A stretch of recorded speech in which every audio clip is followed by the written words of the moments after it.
डीमार्ट पर सवाल है। ये सवाल पूछा है नैन्सी ने और इन्होंने मई में खरीद रखा है 4820 पे 4820 पे। तो अब थोड़े न्यूज़ कुछ रिजल्ट ये सब देख रहे हैं और अब ये 5200 की तरफ बढ़ रहा है, तो इनका सवाल है कि क्या करें यहाँ से आगे? देखिए, मुझे नहीं मालूम कि डीमार्ट इस वैल्यूएशन पे अपने आप को नहीं, कैसे इनका होल्ड सवाल है कि करेगा। 5200 पहुँचेगा या नहीं? इनका सवाल है कि 5200 पहुँचेगा या नहीं पहुँचेगा आगे? या अगर नहीं पहुँचना है तो फिर घाटा लेकर के निकल लें? नहीं, अभी तक सारी पॉसिबिलिटीज़ हैं कि यहाँ से एक ऊपर का राइज़ इसको मिलेगा। देखिए, लास्ट क्वार्टर का रिज़ल्ट मुझे हेल्प करेगा शायद ये डिसीज़न लेने में।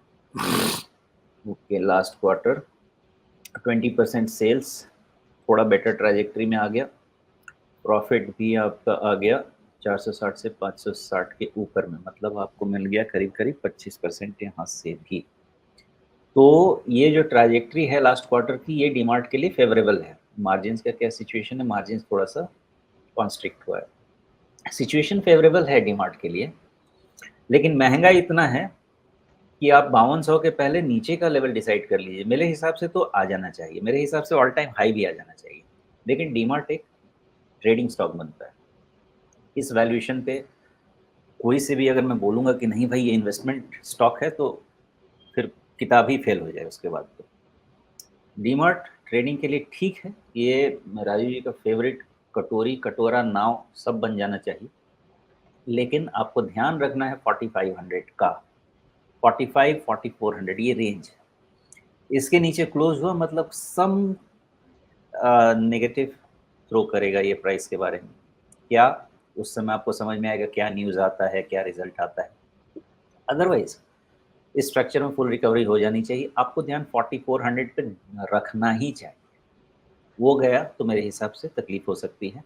अदरवाइज़ ये ठीक-ठाक चल रहा है। लास्ट क्वार्टर का रिज़ल्ट भी थोड़ा फ़ेवरेबल है, लेकिन बहुत महँगा है स्टॉक, उसके बावजूद भी चल रहा है। जी, लेकिन अगर इनके मन में एक दुविधा आ चुकी है कि भई रखें या लॉस लेकर के निकल जाएँ, जबकि अभी कोई बहुत इनको ऐसा बड़ा लॉस नहीं है, 4820 का इनका अगर खरीद भाव है और 4800 के नीचे इन्हें थोड़ा लग रहा है कि लॉस लेकर के निकल जाएँ, इसका मतलब है कि शायद रिस्क लेने की क्षमता उतनी ज़्यादा नहीं है।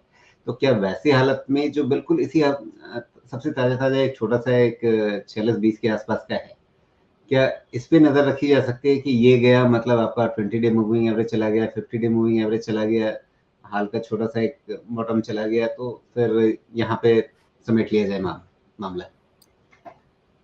राजीव जी, वो ज़माना गया कि ट्रेन के इंजन ड्राइवर को नहाने का मन कर गया तो एक सिग्नल पे रोक दिया, नहा के आके फिर उसके बाद गाड़ी चला दी।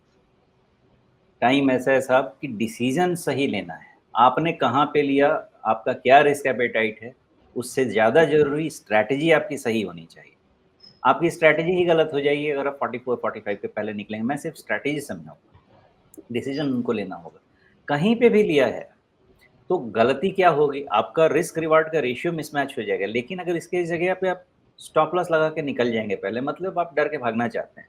डर के भागने के लिए तो फिर कोई और स्टॉप लॉस लेके लेवल देखना नहीं चाहिए, आज क्या स्टार्ट हो जाएगी। लेकिन अगर स्टडी के हिसाब से काम करना है, आपने कहीं पे भी लिया है, दर्द थोड़ा-सा सह लिया, थोड़ा-सा ज़्यादा दर्द देखिए, आपको 4400-4500 का हिसाब देखना चाहिए।